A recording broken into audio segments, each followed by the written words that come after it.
Hi everyone, welcome back. I'm Zach, this is Watcher of Realms, and today we'll be looking at the weekend banner and the new champion Artemis.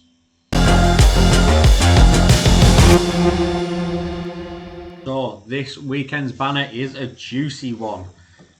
For those of you like me that pulled this weekend, did that off camera. I did get one legendary, but still probably not worth pulling this weekend. The banner that is coming up is pretty fantastic. So on this banner we've got Hatsut. Everyone needs a Hatsut. I don't have it myself, but I am confident I could push my Gear Raid 3 so much further if I did.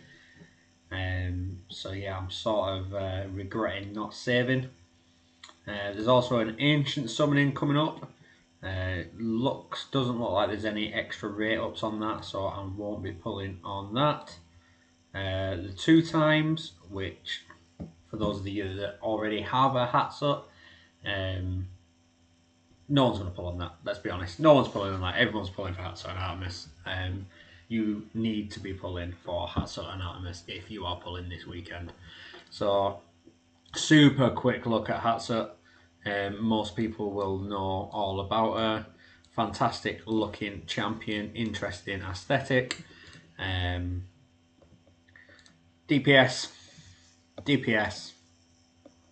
defense reduction, invisibility. Now this is the big one for that right hand side in Gear Raid. That invisibility, she's great for just sticking out there on that little platform that's off on this side and doing her business over there. So yeah, fantastic champion for your Gear Raids. And then the new one, Artemis. Now this champion looks fantastic. I can't even stress how much I love the Plague Doctor aesthetic on this one, the mask, and then couple that, it's got a sort of Black Death meets Wild West sort of look to it that I particularly love.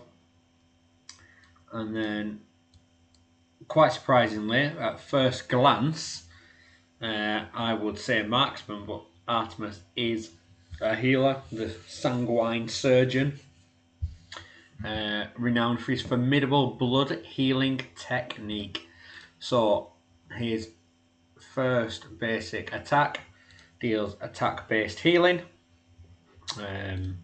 Not usually a fan of attack-based healers. I prefer a HP-based healer because I feel like you're building your healers for survivability anyway. But when you look at the rest of his kit, during his ultimate, locks onto enemies, dealing 106% AoE damage to 8 enemies with each attack and inflicting anti-healing on them. That has Gear Raid 1 written all over it with the anti-heal and the AoE.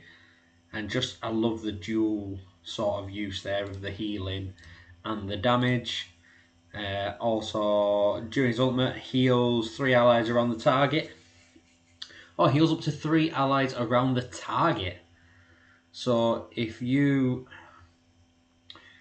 he's on one side in the Gear Raid and he's attacking someone else during the ultimate,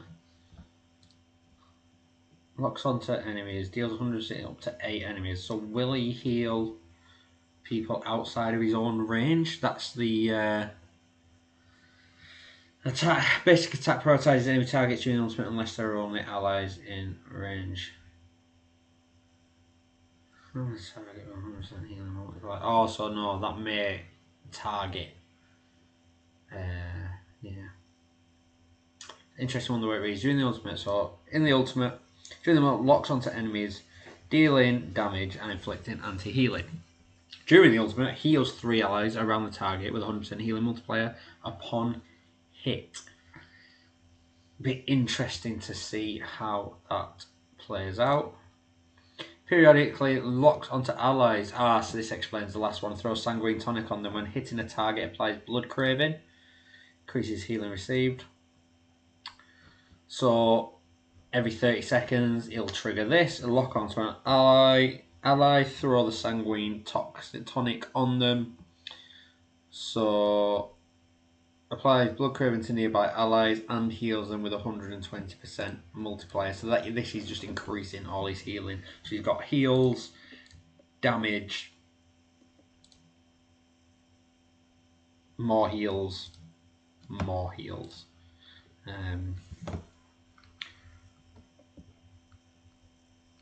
Decent base stats. There we go.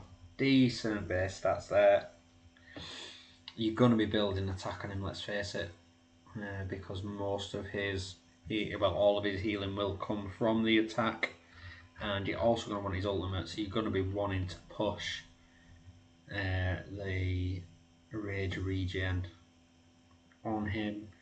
Nice cost of 18 there, not too expensive. Overall looks fantastic, so let's see what we get on the awakenings. So A1, crit rate in the ultimate by 50%, so as that's his only DPS skill, you will, if you've got him A1, if you're particularly lucky, you would only need to build him with 50% of the crit rate, because he'll get the other 50% from the A1. A little bit of attack. Increases the effect duration of the blood craving, which is the increased healing. Extra rage regen, fantastic on a champion like this. And finally, Sanguine Tonic heals allies in range with 30% healing multiplier per second, lasting for 5 seconds. That's an enhancement on that skill.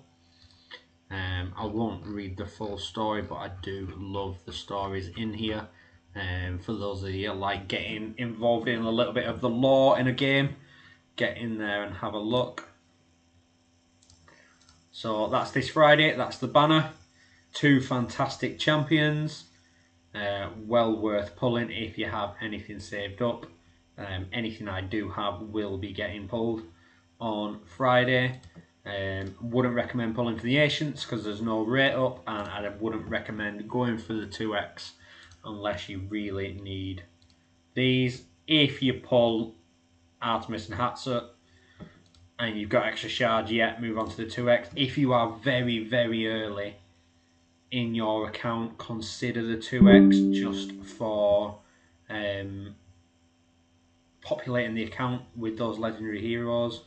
But if not, everyone should be going Artemis and Hatsa all the way, all in, full degen mode. Pull everything for these champions. Let me know. Are you going to be pulling for them? If you are pulling this weekend, I should think you are. Do you want Hatsa or Artemis? If you don't have either, which one would be your priority? Jump in the comments, let me know, and I'll see you in the next one.